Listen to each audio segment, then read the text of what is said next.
بسم اللہ الرحمن الرحیم۔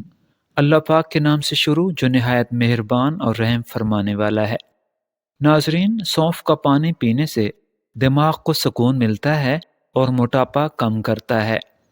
چاولوں والے پانی سے چہرہ دھونے سے چہرہ صاف ہو جاتا ہے۔ موٹی عورت اگر ناف میں لیموں کا رس ڈال لیا کرے تو ایک ہفتے کے اندر وزن کم ہونا شروع ہو جائے گا۔ اجوائن کا استعمال دمہ کے مریضوں کے لیے انتہائی مفید ہے۔ کھیرے اور لیموں کے رس کا چہرے پر مساج کرنے سے چہرہ پر رونق ہو جاتا ہے۔ کدو کھانا دماغ کو طاقتور بناتا ہے۔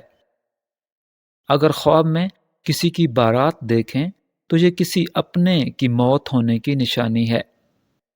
دیسی پالک کا ساگ کھانے سے آپ کے خون میں بے تحاشا اضافہ ہوتا ہے۔ ایک ساب الائچی اور ایک چٹکی پسی ہوئی دار چینی چبا کر ایک گلاس دودھ پلانے سے بچوں کا حافظہ انتہائی تیز ہو جاتا ہے۔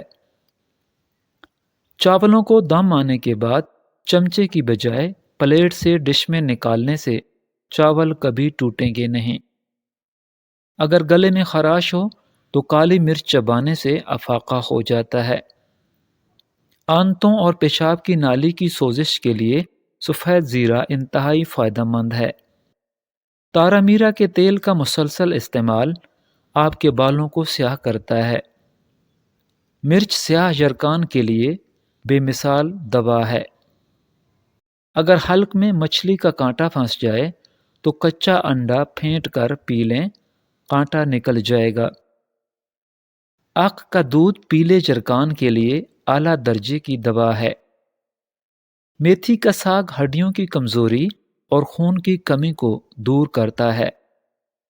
میتھی کے بیجوں سے جسم میں آئرن کی کمی کو پورا کیا جا سکتا ہے۔ پیشاب کی بیماریوں اور قلت پیشاب میں گنے کا رس انتہائی مفید ہے۔ پھول گوبھی بلغم کو روکتی ہے اور مسوڑوں کے لیے بہت فائدہ مند ہے۔